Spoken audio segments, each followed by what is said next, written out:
बाबा बुद्ध ने कहा था रोग है तो रोग का कारण है तो उसका निवारण भी है। आर्थिक, राजनैतिक व सामाजिक गुलामी में जी रहे। बोलने की स्वतंत्रता है संविधान में, लेकिन आज हम आपके सामने आज़ादी की बात करेंगे। आज़ादी खतरे में है, संविधान खतरे में है। आज देश के कोने कोने से ये आवाज़ आ रही है कि संविधान खतरे में है, आज़ादी खतरे में है।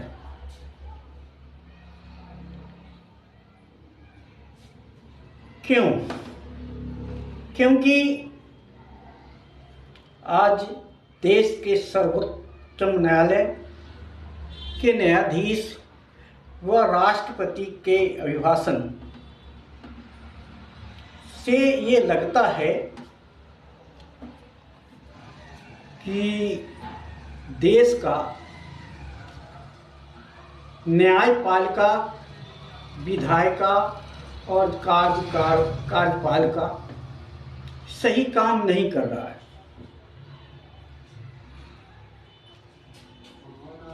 सही काम नहीं कर रहा है, संविधान के अनुसार काम नहीं कर रहा है, तो ऐसा लगता है कि आज़ादी खतरे में है। आज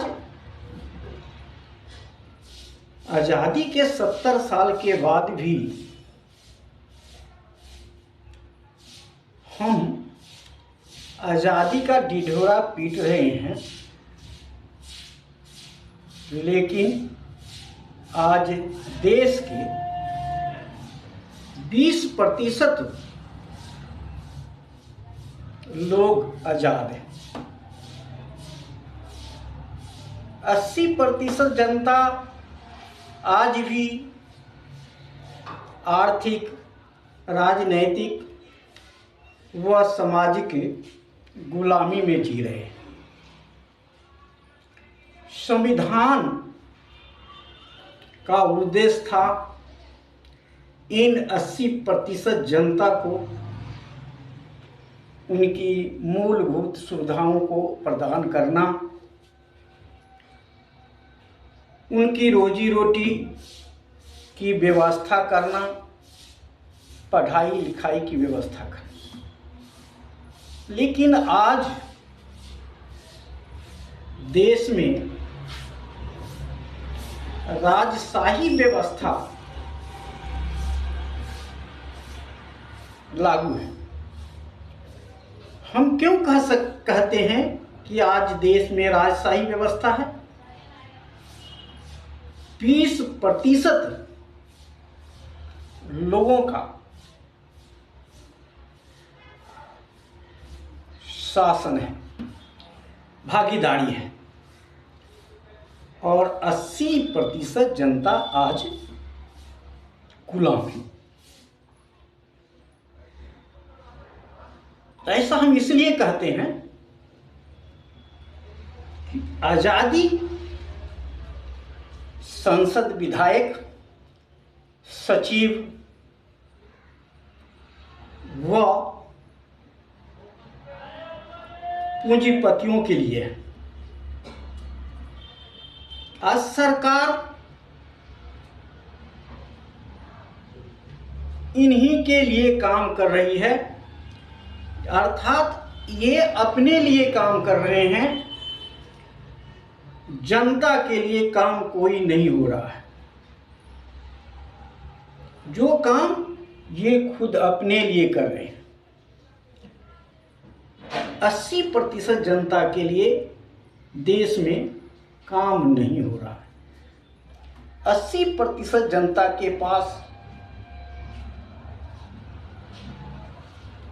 देश में जो महंगाई है, बेरोजगारी है, उससे त्रस्त है। एक तरफ हमारा देश विश्व में नंबर 1 है, दूसरी तरफ अंदर में, देश के अंदर में 80% जनता आर्थिक गुलामी में जी रहा है।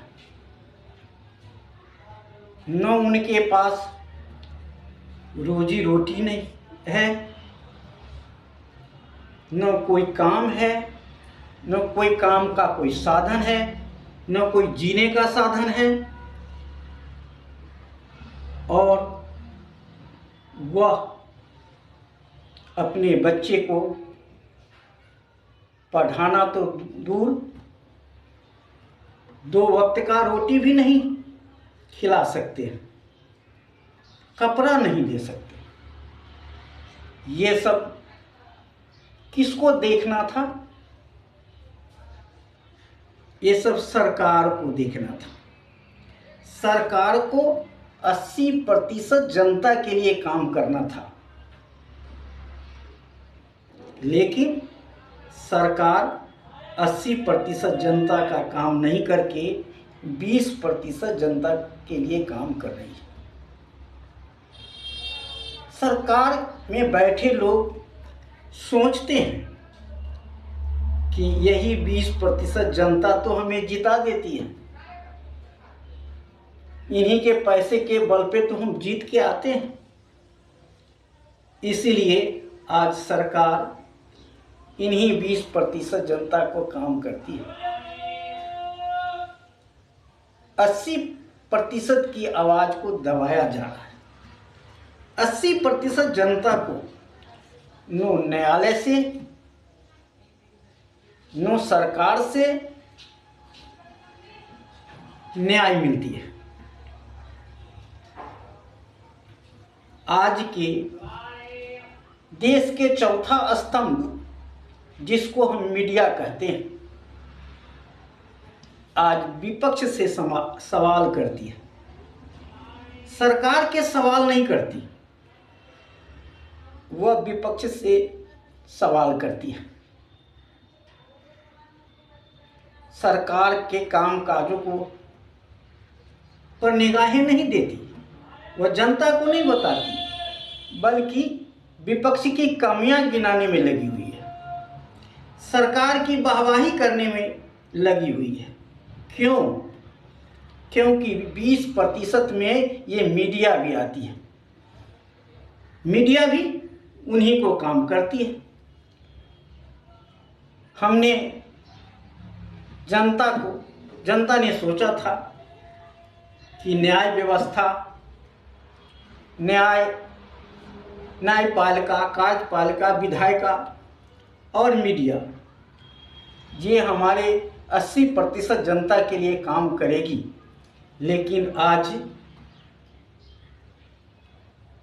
काम नहीं कर रही है।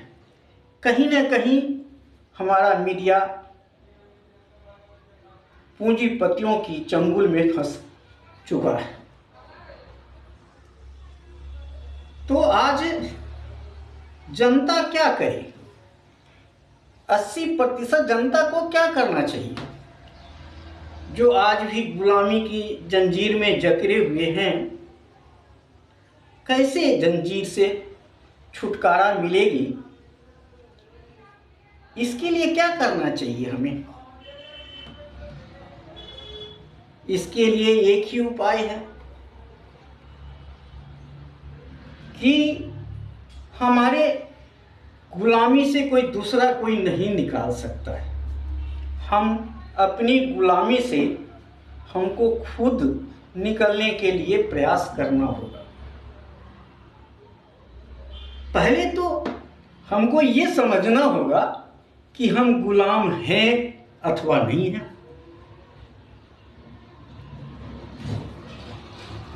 पहले तो ये आपको रेखा खींचनी पड़ेगी कि हम 20% में हैं या 80% में हैं।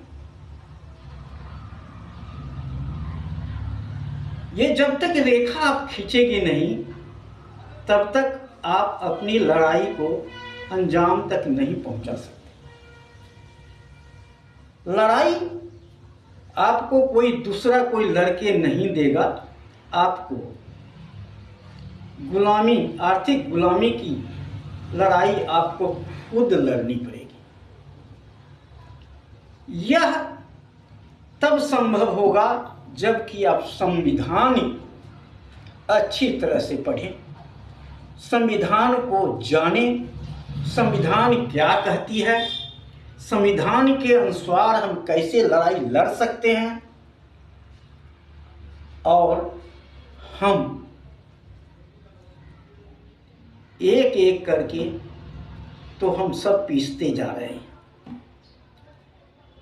ये पूंजीपतियों की सरकार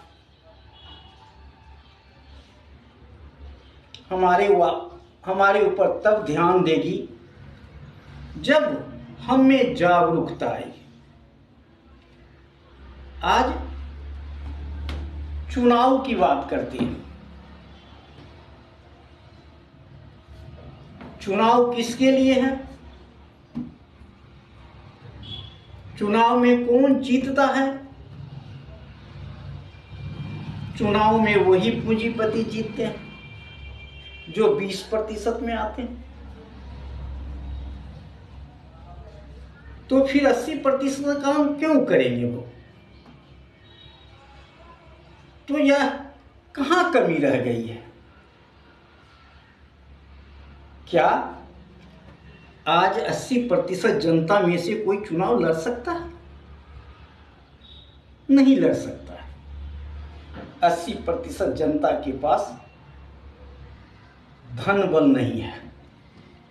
जब धन बल नहीं है तो चुनाव नहीं लड़ सकता है। तो आज चुनाव की सुधार की भी जरूरत है। जब तक धन बल का प्रयोग होगा, राजशाही व्यवस्था बनी रहेगी। हम राजशाही व्यवस्था से निकलने के लिए हमें आज़ादी की दूसरी लड़ाई लड़नी पड़ेगी। वो है आर्थिक आज़ादी। आर्थिक आज़ादी की लड़ाई लड़नी पड़ेगी, जो संविधान में बाबा साहब ने आर्थिक आज़ादी की जिक्र किया है। हम आर्थिक आज़ादी के संबंध में आपको आगे बताएंगे कि आर्थिक आज़ादी है क्या। आपने आज़ादी, राजनीतिक आज़ादी आपने प्राप्त किया है, लेकिन आर्थिक गुलामी में हम जी रहे हैं। संविधान ने तो हमें आर्थिक आज़ादी की बात भी कही है, लेकिन 70 साल हो गया इस आर्थिक आज़ादी की बात कोई सरकार, जो भी सरकार सत्ता में आई है, वह आर्थिक आज़ादी की बात नहीं की। ये केवल 20% जनता के लिए ही सारे कानून लेके आती है और उन्हीं को आगे बढ़ाने का काम करती है। आम जनता पीस रही है महंगाई की मार से, गरीबी झेल रही है। आज की समस्या है गरीबी। आज की देश की सबसे बड़ी समस्या है गरीबी। गरीबी से निकलने के लिए हमें लड़ाई लड़नी पड़ेगी, नहीं तो आने वाला समय, आने वाला जनरेशन आपको कभी माफ नहीं करेगा। आने वाला बच्चे आपको माफ नहीं करेगा। लड़ाई लड़नी पड़ेगी संविधान की रक्षा के लिए,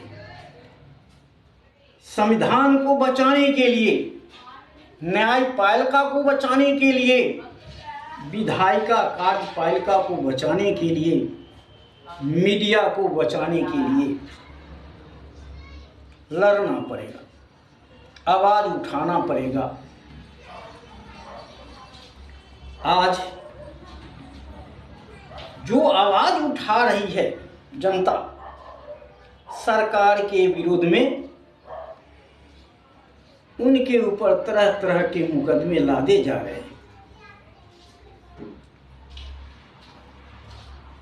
बोलने की स्वतंत्रता है संविधान में, लेकिन हम बोल नहीं सकते, हम कुछ कह नहीं सकते, मैं अपनी आवाज उठा नहीं सकता। इसलिए संविधान को बचाना पड़ेगा, संविधान की लड़ाई लड़नी पड़ेगी। आगे हम दूसरे अंक में इसको विस्तार से बताने का काम करेंगे, समस्या और समाधान। बाबा बुद्ध ने कहा था रोग है तो रोग का कारण है तो उसका निवारण भी है। तो हम आगे के अंक में इसको विस्तार से बताएंगे। तब तक के लिए धन्यवाद।